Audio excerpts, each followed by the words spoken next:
Welcome to my channel math for think tanks. KPK board class 10th mathematics lecture series जारी है।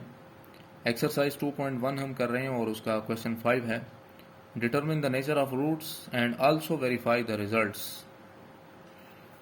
इस दफ़ा जो क्वेश्चन है इसमें जो भी रूट्स आए उनको हमने वेरीफाई करना होगा। क्वेश्चन नंबर 4 में हमें कहा गया था कि अगर रियल रूट्स हैं तो वेरीफाई करें, अदरवाइज ना हो तो ना करें। अब यहाँ पर चेंज है क्वेश्चन, आपको कहा जा रहा है कि determine the nature of roots. उनकी नेचर भी पहले आपने बतानी है और फिर उस जो भी नेचर होगी उसको वेरीफाई करना होगा। सो गिवन क्वेश्चन हमें है 3x² - 10x + 3 = 0।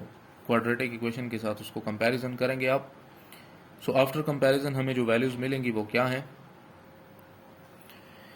ए की वैल्यू 3 मिलेगी, बी की वैल्यू -10 मिलेगी और सी की वैल्यू 3 मिलेगी। आप इनको डिस्क्रिमिनेंट में पुट कर दें b² - 4ac में, तो b की जगह आप लगाएंगे -10 का स्क्वायर और -4ac, तो ये आएगा -4 3 × 3।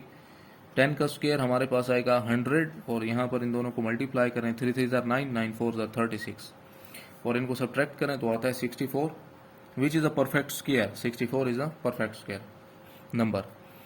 नाउ b² - 4ac का आंसर हमारे पास ग्रेटर देन 0 भी है और यहाँ पर आपने ये चीज़ भी लिखनी होगी, and is a perfect square then the roots are real, unequal and rational. जब परफेक्ट स्क्वायर नहीं होता तो रूट्स हमारे पास इरेशनल होते हैं। अब हम इसकी वेरिफिकेशन करेंगे। 3x² - 10x + 3 = 0। आपने लास्ट वाले टर्म्स को मल्टीप्लाई कर लें तो 3 3 = 9x² होता है और ये जो -10x है इसको आप क्या लिख सकते हैं, -1x एंड -9x। इन दोनों को ऐड करें तो -10x आता है। सो पहली दो टर्म्स में आप x कॉमन करेंगे तो बचेगा 3x - 1। दूसरी जो दो टर्म्स हैं इसमें आप -3 कॉमन करेंगे तो बचेगा 3x - 1 = 0। 3x - 1 कॉमन है और x - 3 उसके साथ नॉन कॉमन है, = 0। दो रिजल्ट पॉसिबल हैं, x - 3 = 0 तो जवाब आएगा x = +3 और यहाँ से 3x - 1 = 0 का जवाब आएगा x = 1/3। रिक्वायर्ड सोल्यूशन सेट हमारे पास आ रहा है 3 एंड 1/3। तो ये जो रूट्स हैं ये रियल भी हैं, अनइक्वल भी हैं और रेशनल भी हैं, विच is required answer. Part number 2 हमारे पास है, उसको एक्सप्लेन करते हैं। x² - 6x + 4 = 0। सो इसको अपने journal form of quadratic equation के साथ कंपेयर करना होगा। इक्वेशन 1 एंड 2 को कंपैरिजन करते हैं। इधर a है, इधर a की जगह 1, सो a = 1। इधर b है, इधर -6, सो b = -6। यहाँ c है, इधर 4 है, so c = 4। Now b² - 4ac के अंदर जो वैल्यूज पुट होंगी, b की जगह आपने -6 लगाना है, -6² और -4 × a की जगह 1, c की जगह 4, तो 6 का स्क्वायर होगा 36, 4 4 = 16। इन दोनों को आप उसमें सब्ट्रैक्ट करें तो 20 मिलेगा।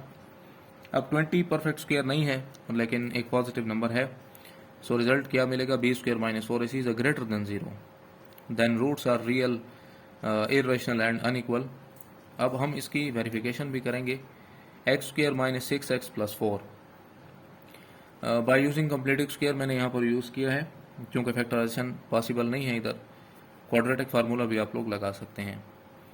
पहला स्टेप होगा कि x² का जो कोफिशिएंट है वो 1 होना चाहिए, जो कि ऑलरेडी 1 है, बनाने की ज़रूरत नहीं है आपको। और सेकंड स्टेप में आपने कांस्टेंट को राइट साइड पर शिफ्ट करना होता है, +4 है तो यहाँ -4 बनेगा।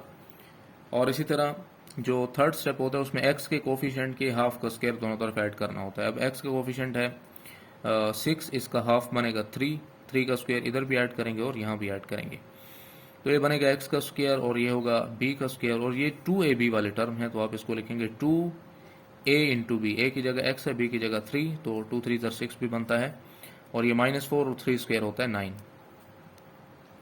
अब ये टोटल यहाँ से लेकर यहाँ तक हमारे पास x - 3 का होल स्क्वायर है और ये 9 - 4 करेंगे तो +5 रहेगा। So taking square root on both side, दोनों तरफ स्क्वायर रूट लगा लें, यहाँ पे ये कैंसिल होगा और ये 5 का स्क्वायर रूट होगा तो x - 3 मिलेगा। अब चूंकि ये एक सर्ड वैल्यू है और हमें दो रिजल्ट चाहिए होंगे तो इसके साथ हम क्या लिखेंगे, ± लिखेंगे आफ्टर स्क्वायर रूट के बाद।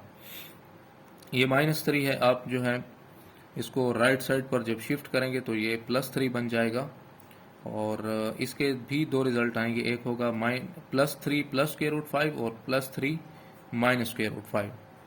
सो जो रूट्स हैं वो हमारे पास क्या हैं, रियल भी हैं, अनइक्वल भी हैं एंड इरेशनल भी हैं। और इरेशनल क्यों? क्योंकि ये हमारे पास एक इरेशनल क्वांटिटी है, which is required answer. Part number 3 हम इसमें डिस्कस करेंगे अभी। X square minus 3 is equal to 0। ये -3 है, इसको आप कंपैरिजन जब करेंगे इसका general form of quadratic equation के साथ, इधर a है इधर 1 है, सो a इज इक्वल टू 1 होगा। इधर b है, यहाँ पर b की टर्म नहीं है, मतलब x वाली टर्म नहीं है, सिर्फ कांस्टेंट है, तो आप b की जगह क्या लगाएंगे? Is equal to 0। अब यहाँ c है, इधर -3 है, so c is equal to -3 मिलेगा। सो b की जगह आपने 0 का स्क्वायर लगा लेना होगा, और -4 a की जगह 1, c की जगह -3, तो माइनस माइनस प्लस होता है, 4 3 ज़रा 12 होगा। बी स्क्वायर माइनस 4 ac का आंसर हमें मिल गया 12, which is a positive value, तो आप ग्रेटर देन 0 लिखेंगे डिस्क्रिमिनेंट को। Then the roots are real, irrational and unequal. Verification हम इसकी कर लेते हैं। X square minus 3 is equal to 0, ये -3 है, इधर आएगा तो +3 बनेगा, और जब आप इस पर स्क्वायर रूट लगाएंगे तो यहाँ एक्स स्क्वायर का स्क्वायर रूट कैंसिल होगा, एक्स बचेगा, और ये प्लस माइनस स्क्वायर रूट 3 लिखेंगे। तो एक रिजल्ट पॉजिटिव स्क्वायर रूट 3 लिखेंगे और एक नेगेटिव स्क्वायर रूट 3। तो ये जो रूट्स हैं ये रियल भी हैं, अनइक्वल भी हैं एंड इरेशनल भी हैं। उम्मीद है ये लेक्चर आप लोगों को समझ आया होगा, पसंद भी आया होगा। So thanks for watching. हमारे चैनल को सब्सक्राइब करें और अपने दोस्तों के साथ शेयर भी करें।